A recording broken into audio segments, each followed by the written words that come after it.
The photocopier jams on the third page. It always does.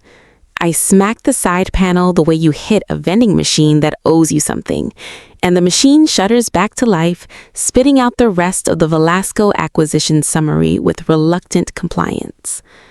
I collect the pages, tap them square, and slide them into the manila folder I've labeled Old Invoices in my neatest handwriting. It is 7:43 in the morning. I am the only person on this floor. That's intentional. My name is Valentina Cruz Moretti. I have worked at Moretti Landmark Group for 2 years, 4 months, and 11 days. My official title is Junior Financial Analyst. My actual function, as far as this office is concerned, is somewhere between furniture and background noise. I earn $44,000 a year doing work a competent senior analyst would charge 3 times that to review. I book my own conference rooms. I refill the copy paper. Last Tuesday, someone left a coffee ring on a report I'd spent 6 hours building, and nobody apologized because nobody noticed it was mine. But every Tuesday and Thursday, before the rest of the staff arrives in their tailored blazers, I am here, copying documents nobody asked me to copy, building a picture nobody asked me to build, mapping a variance that has been hiding in the land acquisition cost reports for 14 months, like a splinter working its way slowly towards something vital. This is not a story about a woman who was saved. This is a story about a woman who did the work quietly in a copy room before anyone else arrived for over a year. And then the people who had always underestimated her gave her one final reason to stop being quiet. The Moretti Landmark Group occupies the 14th floor of a glass tower in Midtown Atlanta. The lobby has a 16-foot Italian marble wall with the company name carved in brushed bronze, and below it, in smaller script, EST 1971. Every morning, I walk past that wall and think about the man who poured $60 and a surveying certification into Atlanta's red clay soil and grew something that now touches $80 million in portfolio value. That man was my grandfather, Salvatore Mori. Not by blood, by the sheer force of the way he looked at me. My mother, Rosa, was Mexican-born, a designer with paint-stained fingers and a laugh that filled rooms. And when she married into the Moretti family in 1991, nobody on that side was particularly thrilled. They were polite the way people are polite when they've decided something is beneath them but won't say it aloud. All of them except Salvatore. He shook my mother's hand at their first dinner and said in his thick Neapolitan accent, "Anyone who can make a room beautiful understands more about real estate than half the people I've paid to advise me." My mother loved him immediately. So did I. Salvatore died in February 2022. I held his hand in the hospital room. I was one of 3 people there and the only one under 60. His son Dominic took over the company that afternoon, metaphorically speaking. Dominic Moretti is 58, built like a man who played college football and has spent 30 years trying to recover the feeling. Silver-haired, broad-shouldered, magnetic in the way certain weather systems are magnetic. You feel him coming, you adjust accordingly. Business partners love him at dinners. Junior staff fear him in parking garages. What I have learned in 2 years of watching him is this. Dominic Moretti is a man who has spent his entire life inheriting things and calling it achievement. His daughter, Cassandra, is 31, Harvard Business School, fluent in Italian, Spanish, French, and the particular language of boardroom performance that gets mistaken for intelligence by people who've never sat still enough to tell the difference. Being groomed for the CEO seat with patient deliberateness. I've always suspected that underneath the competence she wears like armor, she is more uncertain than she lets anyone see. Then there's me. Table 27, the copy room, the $44,000. The morning everything completely went south started like every other morning. Desk by 8:15, color-coded notebook open, coffee cooling beside my keyboard. The variance I'd been tracking lived in a column labeled Acquisition Support Costs. It should have been stable. It had been stable for 7 years of reports I'd pulled and cross-referenced, until 18 months ago when it began drifting. Not dramatically, that's what made it easy to miss. It drifted the way a ship drifts off course, a fraction of a degree at a time, invisible until you're somewhere you never intended to be. I had mapped the drift across 4 color-coded pages and traced it to 3 transactions.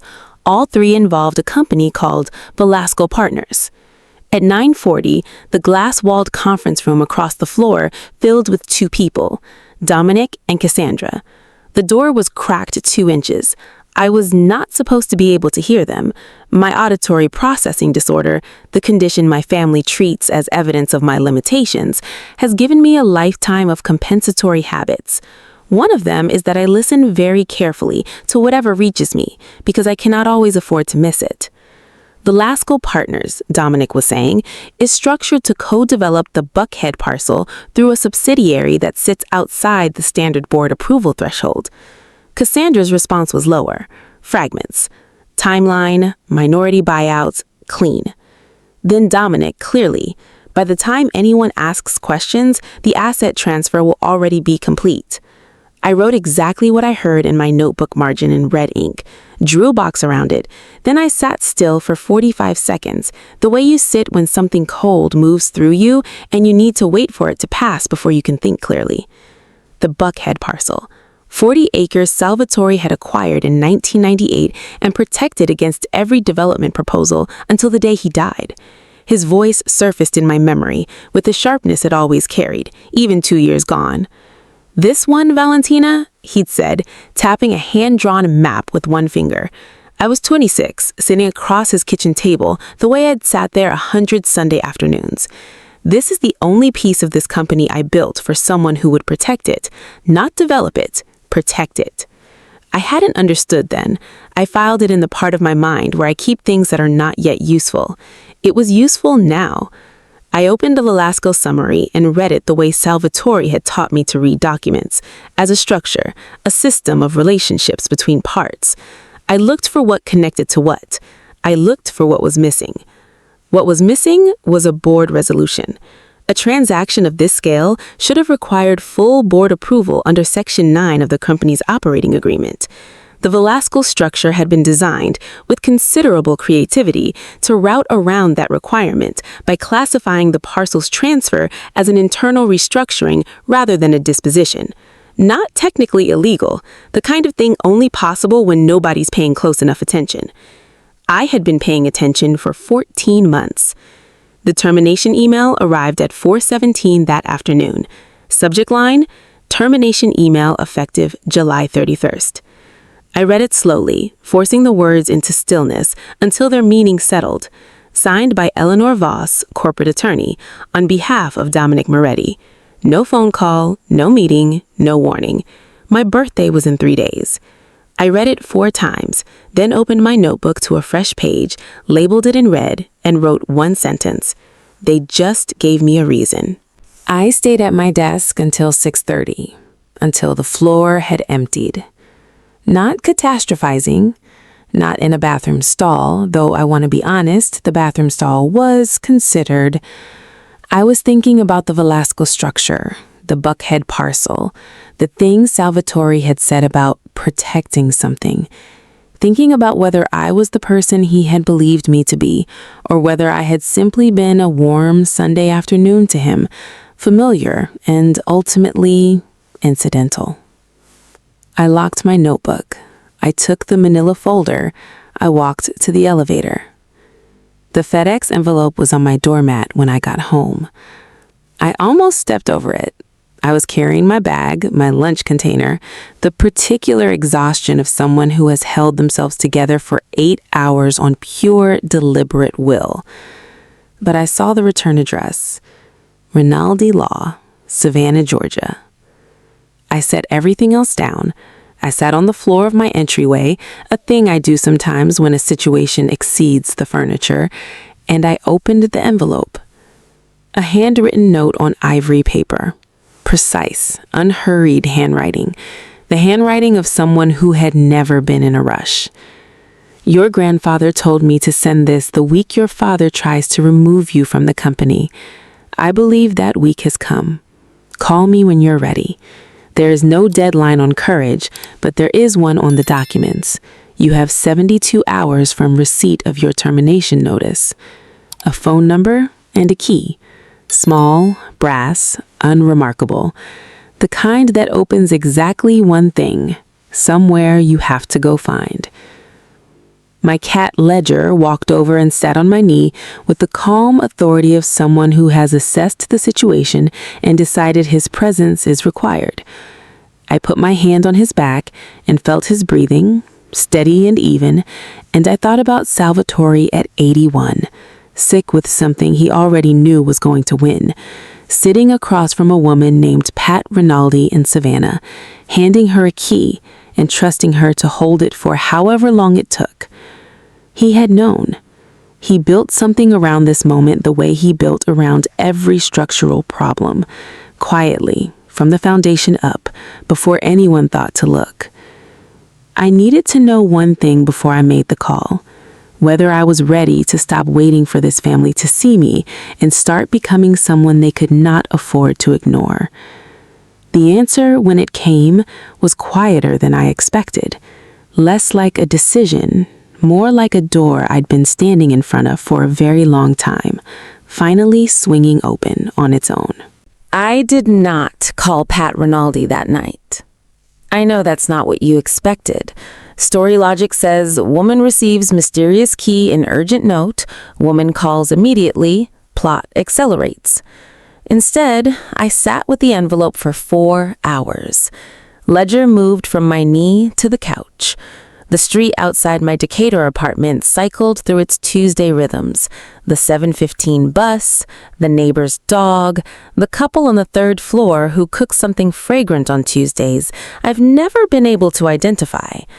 I sat in the middle of all of it and thought, not about the key, about myself.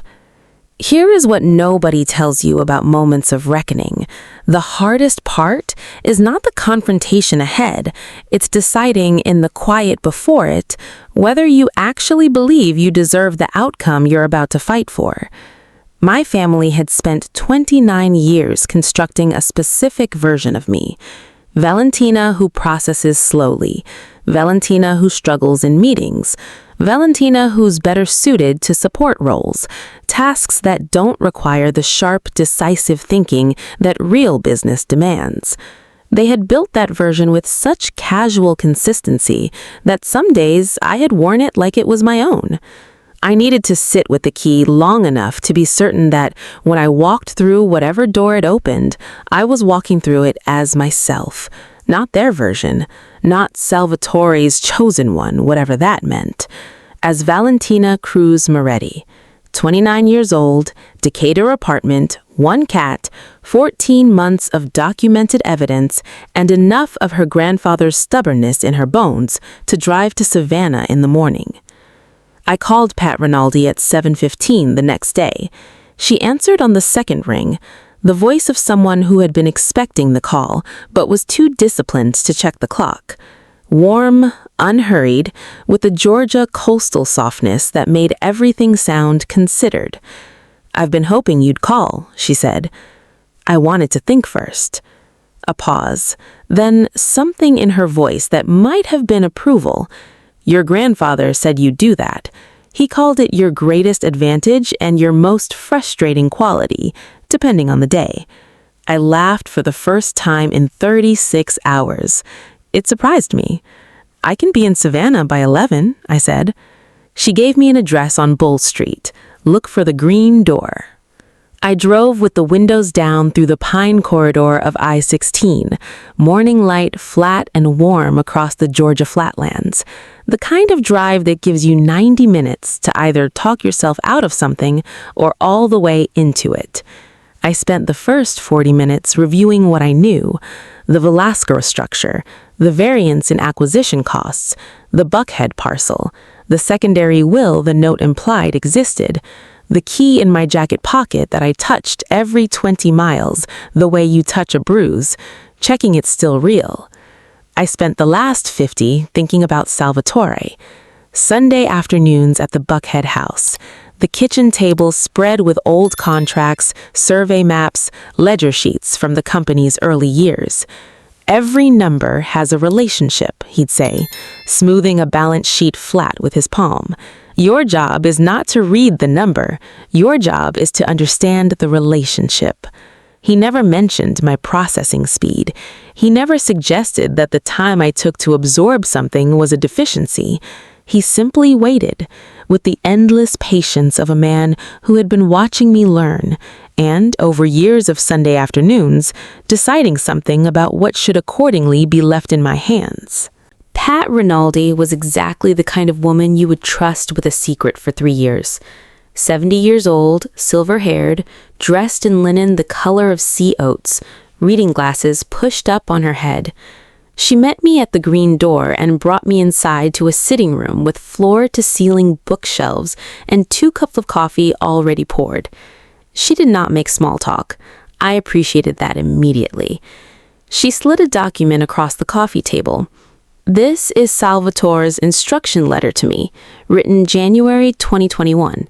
He asked me to read it aloud so there would be a witness to your receipt. She read it in a measured voice, and I listened with my whole body, not just my ears. Salvatore had written it the way he talked, directly, without softness used as decoration. He wrote that he had begun quietly restructuring certain assets in 2018, the same year Dominic had proposed accelerating the Buckhead development against Salvatore's explicit objection.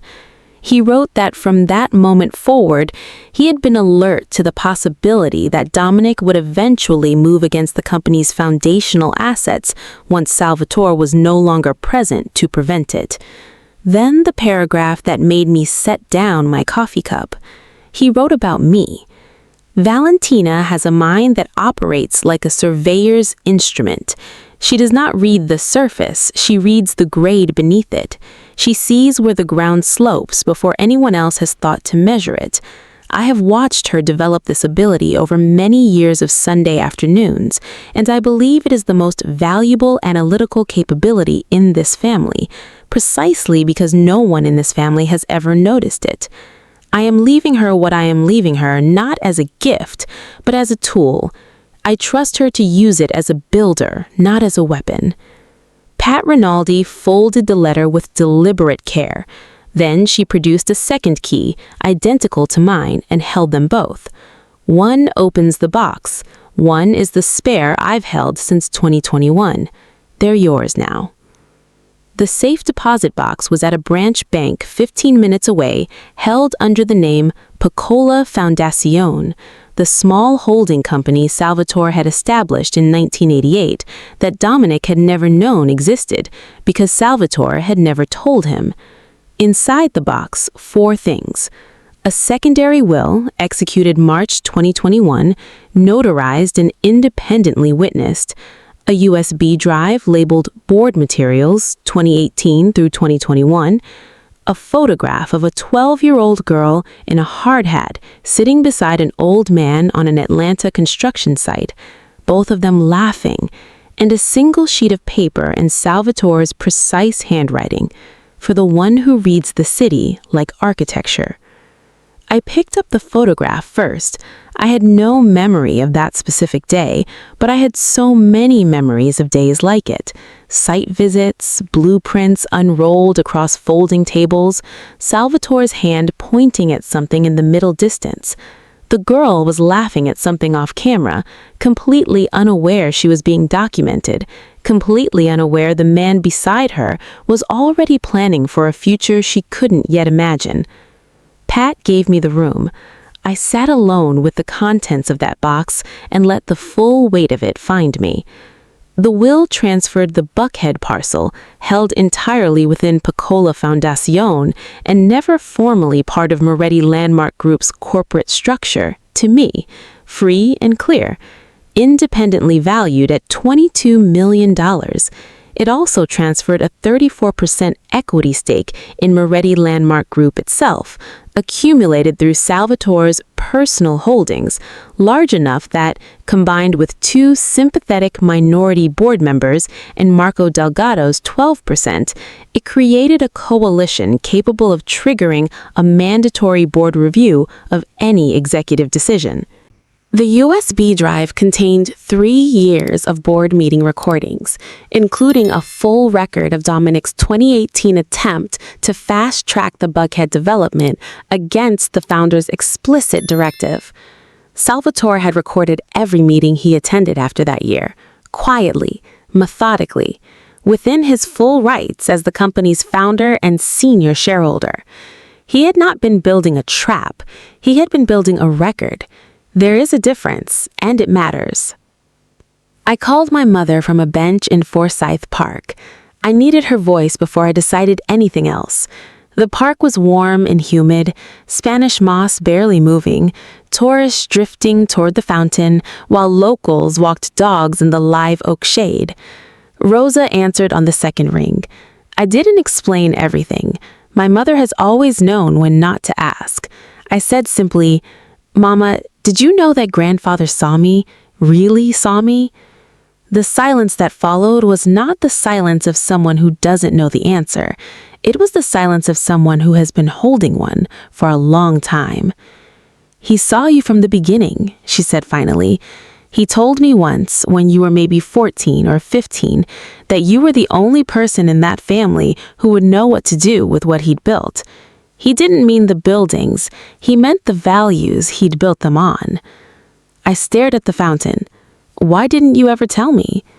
Her breath caught.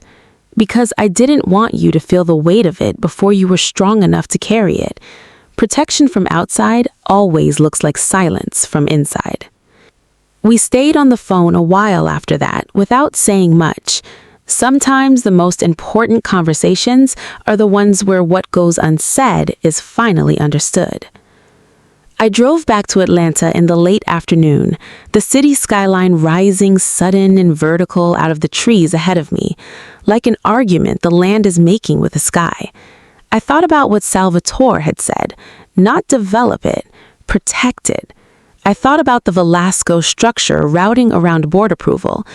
I thought about 14 months of color-coded notebooks nobody had looked at because nobody had thought to look at me. I had used 31 of my 72 hours.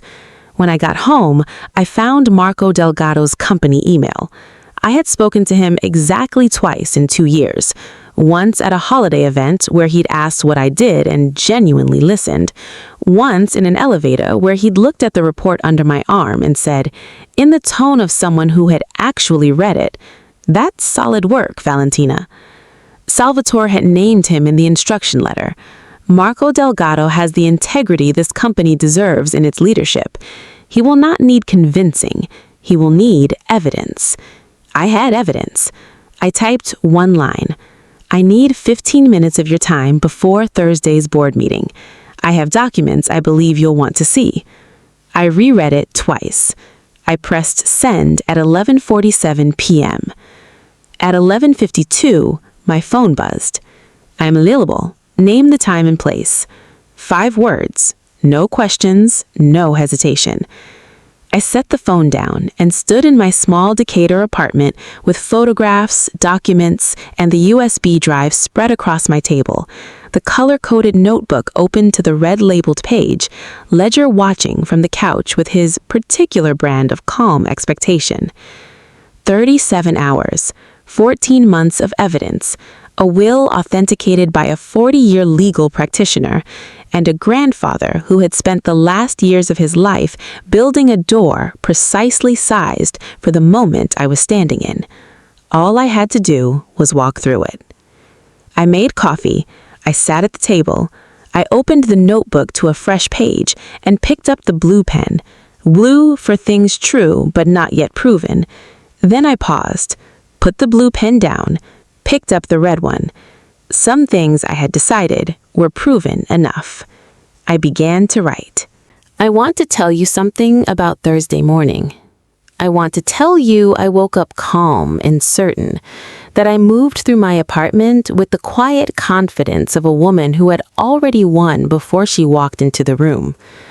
I want to give you that version because it is cleaner and more satisfying, and it is exactly the version my family would never believe about me.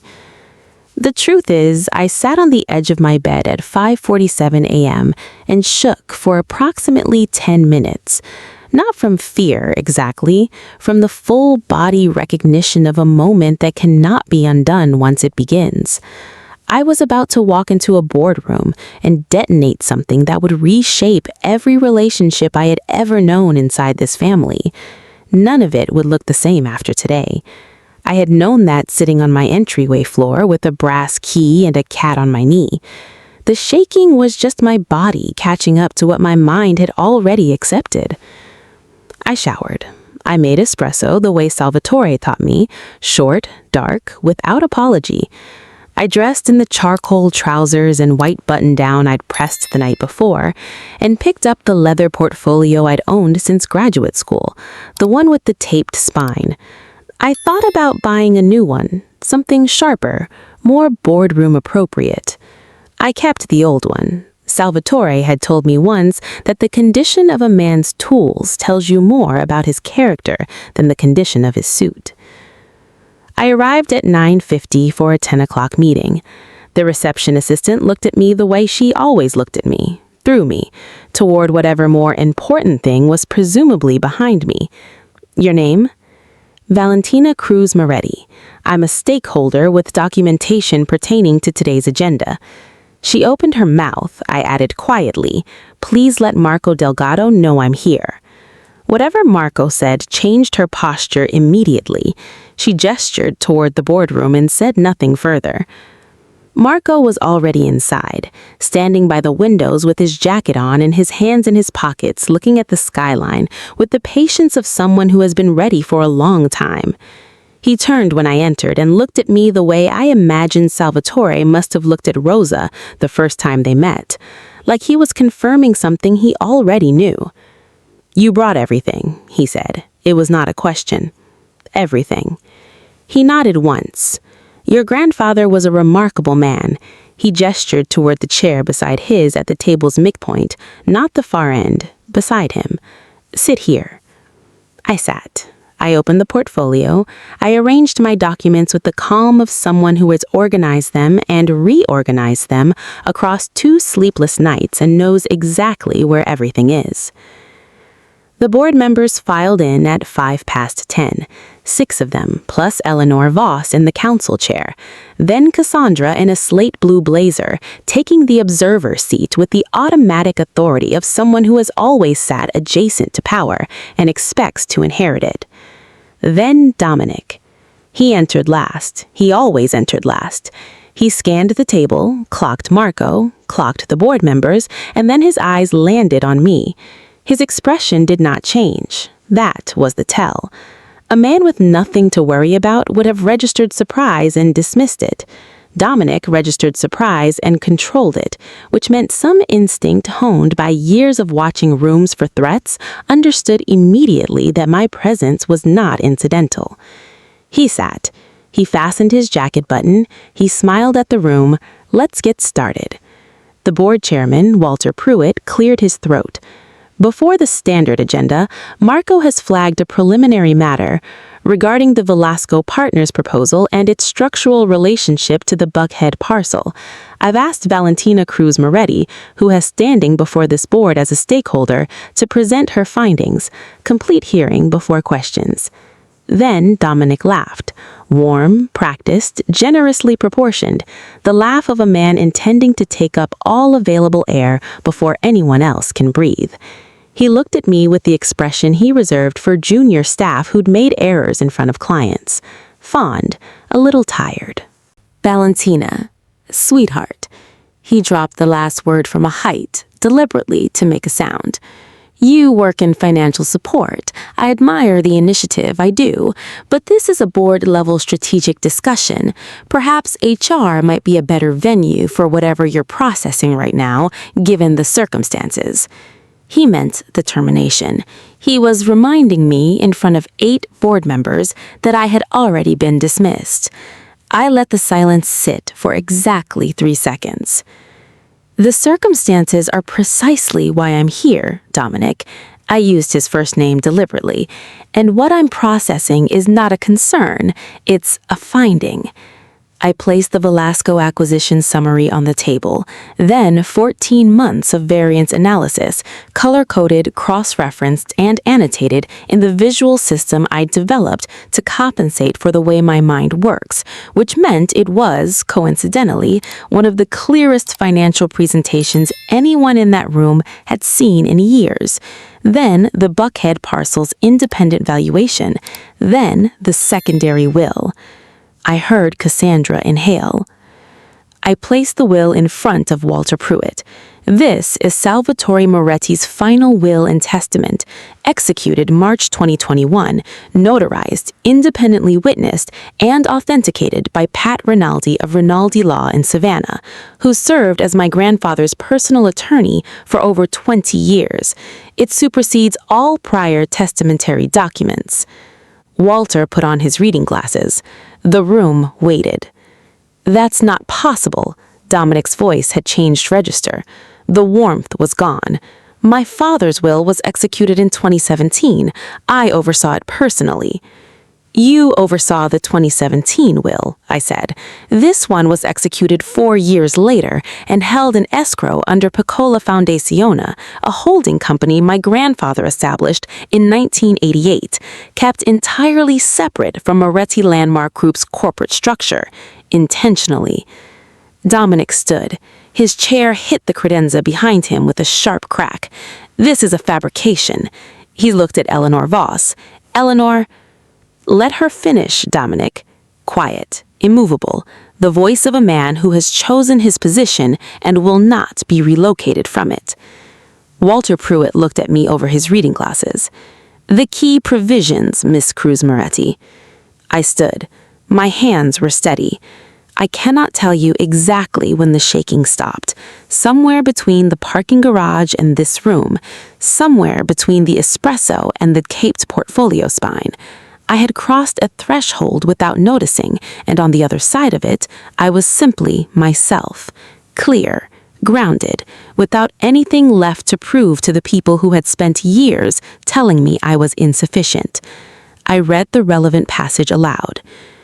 To my granddaughter, Valentina Cruz Moretti, I bequeath the entirety of the Buckhead parcel held within Piccola Fondazione, valued independently at $22 million, along with a 34% equity stake in Moretti Landmark Group, accumulated through my personal holdings.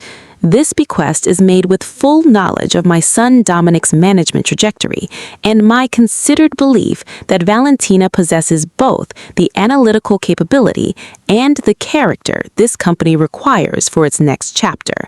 She has been overlooked, underutilized, and underestimated. She has not, however, been unprepared. That is the difference between someone who was failed by their circumstances and someone who transcended them. Valentina did not fail. She was not given the conditions to succeed. I am providing those conditions now. The boardroom was absolutely still. The will further stipulates, I continued, that the Buckhead parcel sits entirely outside Moretti Landmark Group's corporate jurisdiction. Any development agreement executed without the written consent of its designated heir is legally void. The Velasco Partners proposal routes the parcel's development rights through a subsidiary established in 2023 without board disclosure. It is not an internal restructuring. It is an unauthorized disposition of an asset that does not belong to this company. I placed the USB drive in front of Walter Pruitt. 3 years of board meeting recordings, including full documentation of Dominic's 2018 attempt to fast-track the Buckhead development against the founder's explicit directive. My grandfather recorded every meeting he attended after 2018, within his full rights as founder and senior shareholder. He was not building a case for a courtroom. He was building a record of what this company was becoming and building it for whoever would need it most. I sat down. The silence had texture. I could feel it pressing against the windows, against the photographs on the wall. Cassandra broke it, not the way I expected. She did not defend her father. She pulled the variance analysis toward her and read it quietly, her eyes moving down the color-coded columns with the focus of someone genuinely trying to understand something. 45 seconds. She set it down. She looked at Dominic. I didn't know about the subsidiary. 3 words that cost her more than anyone in that room would, except me, would fully understand. She had just separated herself from her father's narrative in front of every board member. Not dramatically, not performatively, but with the flat honesty of someone who was done performing. Dominic looked at his daughter. Something moved across his face I could not name and did not try to. Eleanor Voss spoke for the first time. I need to recuse myself from advising on both matters. My signatory role in Miss Cruz Moretti's termination letter creates a conflict I cannot responsibly practice around. I would also recommend the board retain independent counsel before proceeding with any further action on the Velasco transaction. A small act, quiet, almost procedural, but the act of a woman choosing precision over loyalty, and in a room where the walls were still settling, it landed like a closing argument. Marco moved to freeze the Velasco transaction pending independent board review. 3 board members seconded immediately. The motion carried. Walter Pruitt looked at me. Your termination notice is suspended pending the outcome of this review. Is there anything further you'd like to put before the board? I had thought about this question across 2 sleepless nights. I had thought about proposing Dominic's removal, using the 34% equity stake and Marco's 12% and the momentum of this room to dismantle in one motion what Salvatore's son had spent 14 years building in the wrong direction. I thought about what Salvatore had written, not as a weapon, as a tool. I'd like to propose a new role, I said. Director of Asset Integrity, an independent oversight position reporting directly to the board, responsible for review of all major acquisitions and structural transactions before execution. I placed the 1-page description in front of Walter Pruitt. It's not a punitive measure, it's a structural one. My grandfather built this company on the principle that integrity isn't a value you perform at galas. It's a system you build into the foundation. This role is that system. The board voted. The motion carried 6-1. I gathered my documents, closed the portfolio, taped fine facing out, and thanked the board in a voice that did not shake. As I turned toward the door, Dominic said my name. Not sweetheart, my name. Valentina. I turned. He was still seated, jacket still buttoned, looking for the first time like a man without a performance prepared, like the person underneath the mogul had stepped briefly forward and did not know what to do with the exposure. Your grandfather talked about you, he said, more than you know. I know. I just didn't know it until now. 3 weeks later, I moved into a 2-bedroom apartment in Inman Park, with a view of the trees and a proper desk. The Buckhead parcel remains undeveloped. I have a meeting next month with a sustainable architecture firm about what it could become under different values than the ones Dominic had imagined for it. Cassandra texted 9 days after the board meeting. Just, coffee? We sat across from each other for 2 hours in Virginia Highland. No Moretti connections, good light. We didn't relitigate the past. We talked about the company and what it could be, about Salvatore, about the specific loneliness of being shaped by a family's expectations instead of your own. We did not become sisters that morning, but we became something honest, which I have learned is rarer and more durable. Rosa visited on a Sunday with tamales and a painted terracotta pot. She stood at my window looking toward the tree line and was quiet for a long time. He used to walk across that bridge in the early mornings, she said, before anyone else was at the office. He said it helped him think about what he was building and why. I hung one thing on the wall of my home office, not a diploma, not an award. The hand-drawn map of Atlantra's development corridors that Salvatore had spread across his kitchen table on a Sunday afternoon in 2019, the Buckhead parcel circled in red, and in the margin, in his precise architectural handwriting, for the one who reads the city like architecture. I see it every morning when I sit down at my desk. Your most dangerous asset is never the one they can see. It is the one you have been developing in the margins, in the early mornings, in the color-coded notebooks behind the folder labeled Old Invoices. The work you do when no one is watching is the work that matters when everyone finally has to look. Salvatore Moretti built an empire from $60 and a surveying certification. The most valuable thing he ever built was not a building. It was a granddaughter who knew how to read the ground beneath the surface before anyone else thought to measure it. He just needed to make sure she knew it too. Now, she does. Thank you guys for staying through this story. I appreciate your viewership and support. If it earned your time, give it a like. It helps more than you know. Tell me your honest take in the comments. I read every one. And if you feel something could be developed further, note it out. Your feedback shapes what comes next. Subscribe for more stories. Stay tuned. See you.